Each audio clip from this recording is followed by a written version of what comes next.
तुम्हें सिर्फ ये बताने आए हैं कि अगर तुमने तिरंगे के खिलाफ कोई भी कदम उठाया तो हम तुम्हें वो मौत देंगे जो ना तो किसी कानून की किताब में लिखी होगी और ना ही कभी किसी मुजरिम ने सोची होगी।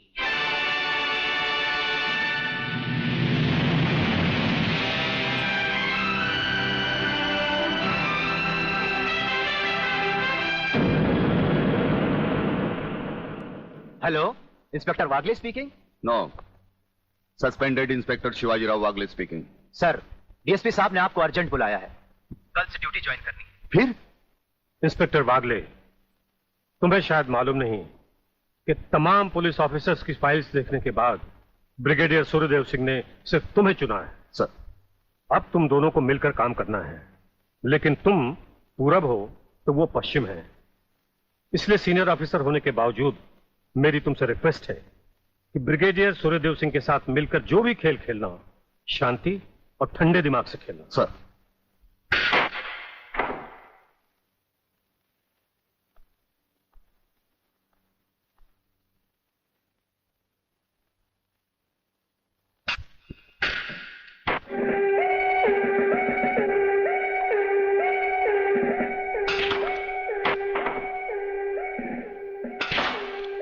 बड़े प्यार से खेलते हैं आप। असली खिलाड़ी मरने वाले दुश्मन को पता भी नहीं चलने देते कि कब होगी उसकी मौत। तो फिर प्रलयनाथ को छोड़ क्यों दिया? क्या उससे गले मिलने गए थे?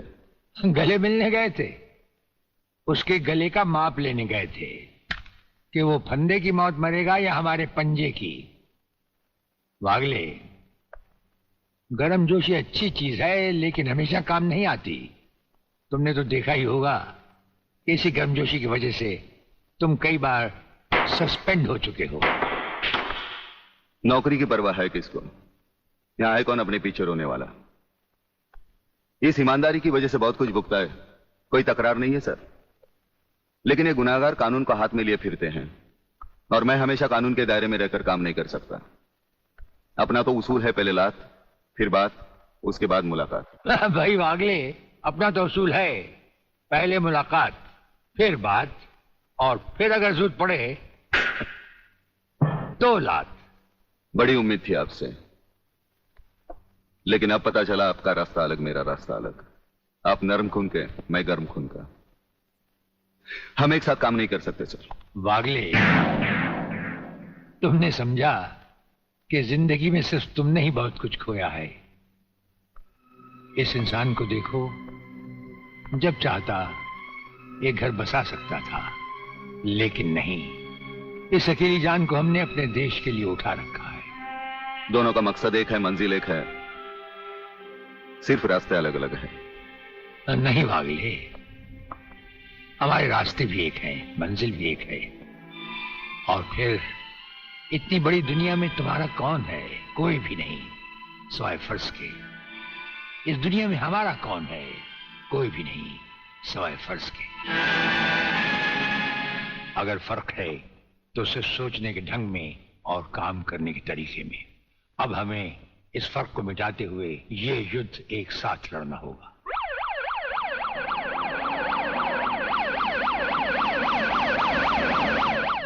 मुझे अपनी जान की तो परवाह नहीं है, लेकिन आप इस तरह खुलेआम गाड़ी में घूम रहे हैं, यह खतरा मैं उठा नहीं सकता। जिस गाड़ी में तुम बैठे हो ये मामूली गाड़ी नहीं। मामूली गाड़ी मामूली आदमियों के लिए होती है, ये गैर मामूली गाड़ी है, एक गैर मामूली इंसान के लिए। बुलेट प्रूफ, और इसमें ऐसे ऐसे गैजेट लगे हुए हैं जो बम से लेकर पटाखे तक की खबर में मिल जाती है। लेकिन इस वक्त हम जा कहां रहे सर? गाड़ी रुकने पर तुम्हें खुद ब खुद पता चल जाएगा।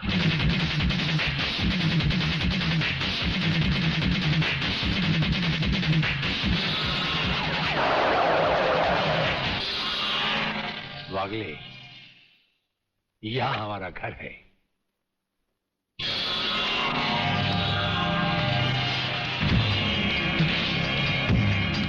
यहां तो सिर्फ चारों तरफ जंगल ही जंगल नजर आ रहा है, रहने की तो कोई जगह ही नजर नहीं आ रही। अभी नजर आ जाएगा बहादुर।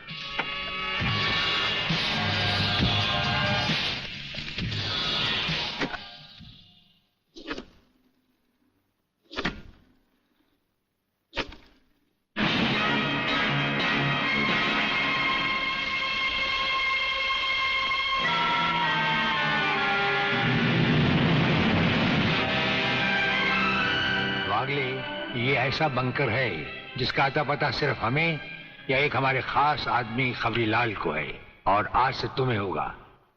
ये इतना मजबूत है कि इस पर ना तो कोई हवाई हमले का असर हो सकता है और ना किसी बम या बारूद का।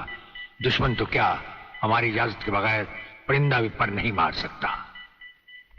वागले आओ, अब हम तुम्हें अपने बंकर से वाकिफ करवाएं। ये रहा हमारा ट्रांसमीटर सेक्शन। यहां से हम हिंदुस्तान के किसी भी मिनिस्टर से जब जी चाहे हॉटलाइन पर बात कर सकते हैं, लेकिन आसमान वाले ने चाहा तो इसकी जरूरत कभी नहीं पड़ेगी। हम अकेले ही तुम्हारे साथ वागले सब कुछ संभाल लेंगे। और वो देखो, वो एक कमरा जिसमें सब हथियार रखे हुए हैं, और उस कोने में रहा हमारा अस्पताल। यहां हर लाए दुश्मन का सीटी स्कैन करके उसकी अंदरूनी बीमारियों को बाहर निकाला जाता है।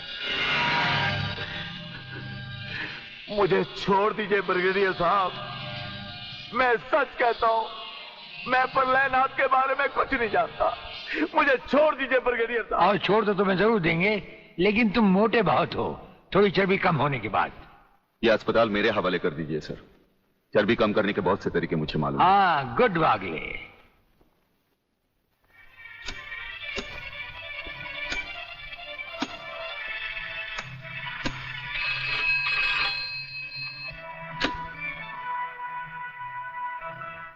नमस्कार सर, मैं खबरीलाल बोल रहा हूँ।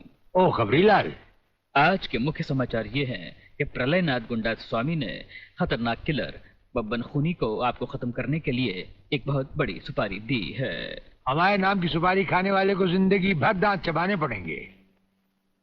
ये हमारे नाम की सुपारी खाने वाले चमगादड़ के खाने पीने का ढाबा कहाँ है खबरीलाल? शहर से 40 मील दूर काली पहाड़ी के पीछे उसका एक अपना बहुत बड़ा मैंगो फार्म है। आज के समाचार समाप्त हुए।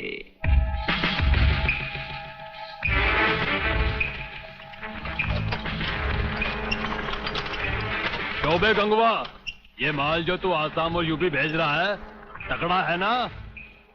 तगड़ा क्या सरकार, ये नंबर 1 फसल है, नंबर 1। अरे 25 मीटर दूरी पर जाती हुई गाड़ी को ये ऐसे उड़ाता है।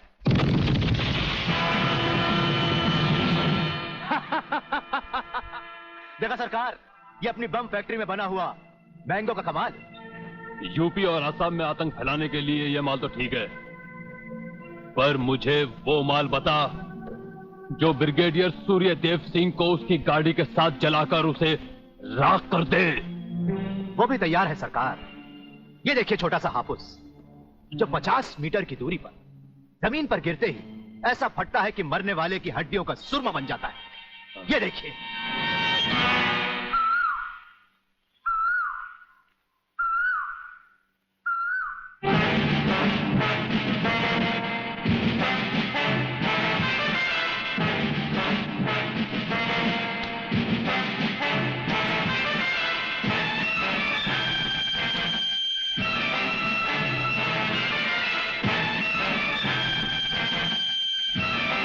कौन हो तुम?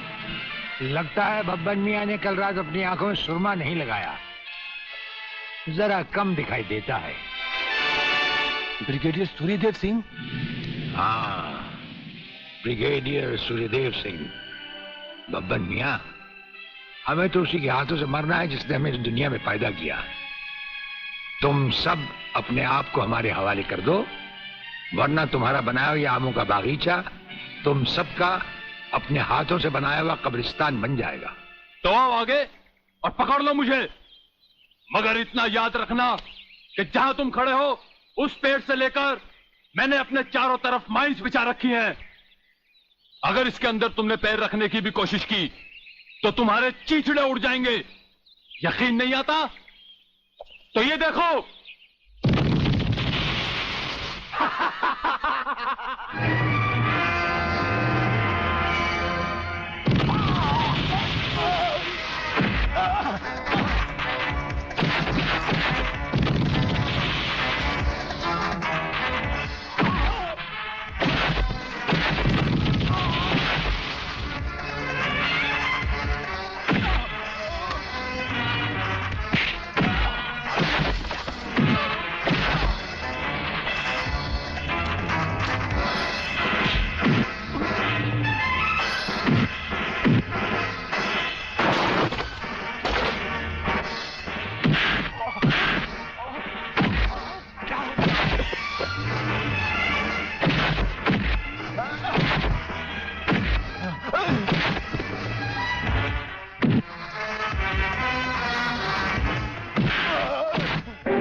जीवनलाल टंडेल, प्रलयनाथ को इतना बेवकूफ मत समझो। सारे शहर के पुलिस स्टेशन से पता लगाकर ही तुम्हें फोन किया है।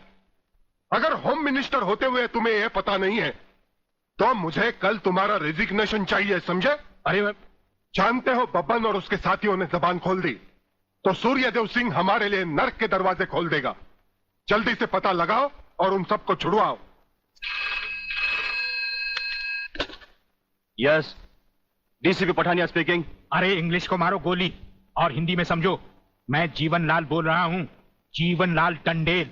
ओ सर, आप कहिए, क्या हुक्म है सर? मुझे सिर्फ 1 घंटे में यह बताओ कि सूर्यदेव सिंह ने जिन जिन को गिरफ्तार किया है वो सब कहां हैं, और मुझे 4 घंटे के अंदर अंदर उन सब की जमानत चाहिए, समझे? मगर सर, सूर्यदेव सिंह के बारे में जितनी जानकारी आपको है उतनी ही हमारे डिपार्टमेंट को, और हम उसे ज्यादा कुछ पूछ भी नहीं सकते क्योंकि यही हाई कमांड का ऑर्डर है। वो रहता कहां है? वो भी नहीं मालूम। ये भी नहीं मालूम तो फिर ये बताओ कि वो मिलता कहां है? मैं उससे आज ही मिलना चाहता हूं। सर, वो रोज सुबह सीबीआई ऑफिस में 12 और 1 के बीच में आते हैं सर। सर, ये लिस्ट उन लोगों की है जिन्हें आपसे मिलना है।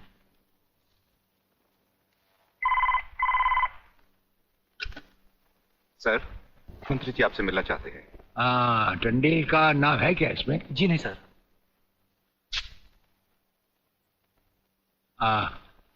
आज तो हम अपना 1-1 मिनट दूसरों को दे चुके हैं, दम लेने की भी फुर्सत नहीं होगी। ऐसा करो, मंत्री जी को कल दोपहर के बाद की कोई भी अपॉइंटमेंट दे दो। Okay sir. Sir, you can't meet him today. अरे अंग्रेजी को मारो गोली और हिंदी में समझो। इस राज्य के मंत्री से मिलने के लिए उसके पास वक्त नहीं है। मैं पूछता हूं, वो हमारी खाता है या हम उसकी? इसमें आपकी और हमारे खाने की बात कहां से आ गई? तो ये है ब्रिगेडियर, आप यहां अचानक आप पधारे हैं और हम आज का सारा वक्त औरों को दे चुके हैं। आखिर हम सब जनता ही के तो सेवक हैं। कुर्सी मिलने पर ये समझ लेना कि सारी सरकार आप ही की है, इसे हम कैसे मान लें? आप मुझे ये न समझाएं कि सरकार किसकी है। आप सिर्फ इतना समझिए कि आप एक सरकारी नौकर हैं और आपके सामने खड़ा हुआ ये इंसान इस राज्य का मंत्री है। खादी के कपड़े पहनने से और टोपी लगा लेने से कोई महात्मा गांधी नहीं बन जाता। और सुनिए, हमें नेताओं की भाषा ना तो पहले समझ आई थी और ना कभी आएगी। भाषा छोड़ो ब्रिगेडियर, मैं जो आपसे कहना। आपने जो कुछ भी कहना है कल कह लीजिएगा, आपकी अपॉइंटमेंट नोट करवा दी गई है। और एक बात ये भी याद रखिए कि हमसे बगैर अपॉइंटमेंट के कोई नहीं मिल सकता। और जहां तक हमारा ताल्लुक है, हम किसी से भी किसी वक्त भी कहीं भी मिल सकते हैं, हमारा जब दिल चाहे। शायद आपने वो लेटर नहीं पढ़ा जो सेंट्रल गवर्नमेंट ने आपको भेजा है। उसमें खासुल खास ऑर्डर है कि हमारे किसी भी काम में कोई भी दखल अंदाजी नहीं कर सकता। नमस्कार। नमस्कार।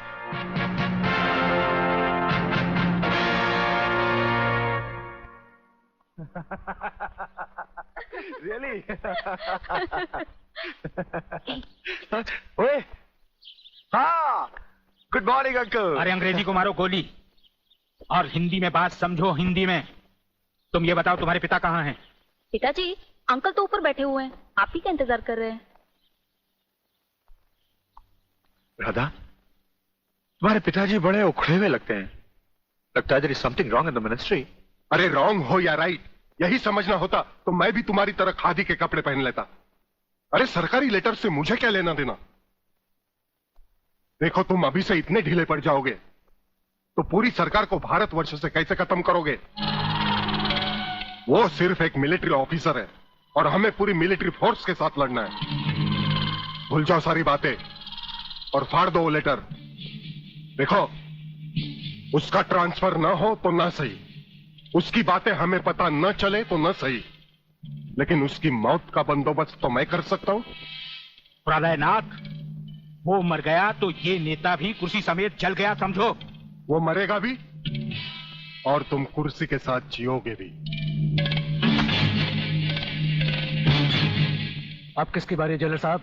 ब्रिगेडियर सूर्यदेव सिंह की। मारे जाने वाले पुलिस के उन शहीदों की याद में ये ज्योत बनाई गई है, जिन्होंने कानून की रक्षा करते हुए अपने प्राणों की आहुति दी।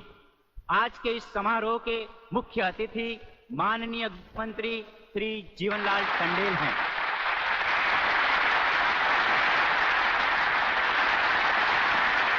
और इस ज्योत का उद्घाटन एक महान योद्धा, परमवीर चक्र विजेता ब्रिगेडियर सूर्यदेव सिंह के हाथों से होगा।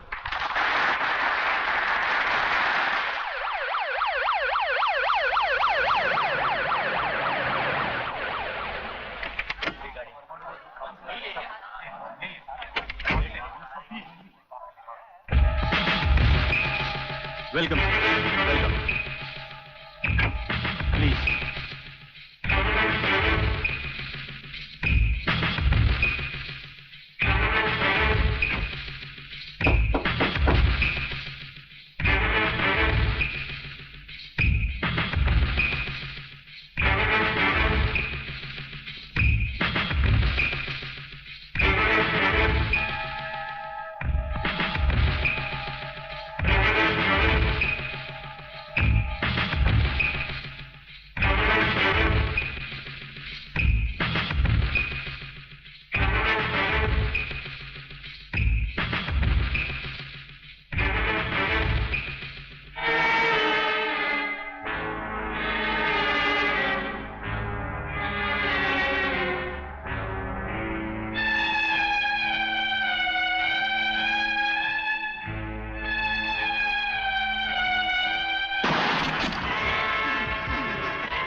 फायरिंग का ऑर्डर क्यों दिया सर?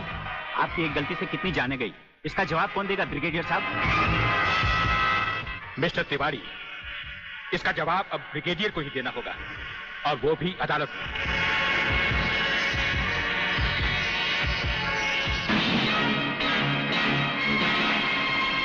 योर ऑनर, शहीद स्मारक पर हुए गोलीकांड के जिम्मेदार ब्रिगेडियर सूर्यदेव सिंह ही हैं। इन्हीं के कहने पर गोली चलाई गई, जिसमें कई बेगुनाह लोग मारे गए। अब मैं अदालत के सामने कुछ ऐसे गवाह पेश करूंगा जो इस हादसे को साबित कर देंगे। सबसे पहले मेरे गवाह हैं municipal councillor mister M.K. Tiwari.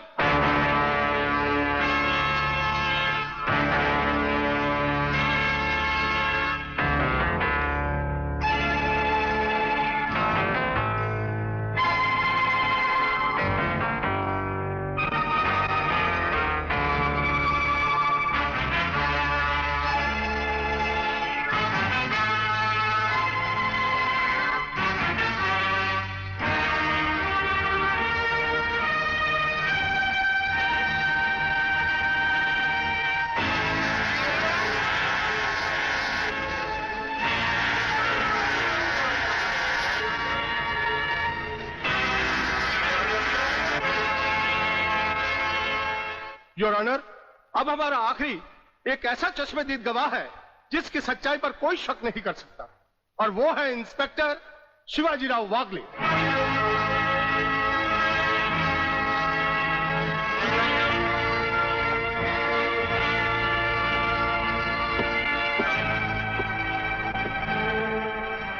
मैं गीता पर हाथ रखकर कसम खाता हूं, जो भी कहूंगा सच कहूंगा, सच के अलावा कुछ नहीं कहूंगा। जज साहब, शहीद स्मारक पर जो भी कुछ हुआ मेरी आंखों के सामने हुआ। मुझे इस बात का ताज्जुब है और अफसोस भी है कि ब्रिगेडियर सूर्यदेव सिंह जैसे जिम्मेदार और सुलझे हुए अफसर ने ऐसा कदम क्यों उठाया जिससे निर्दोष लोग मारे गए। इस हत्याकांड के जिम्मेदार ब्रिगेडियर सूर्यदेव सिंह ही हैं।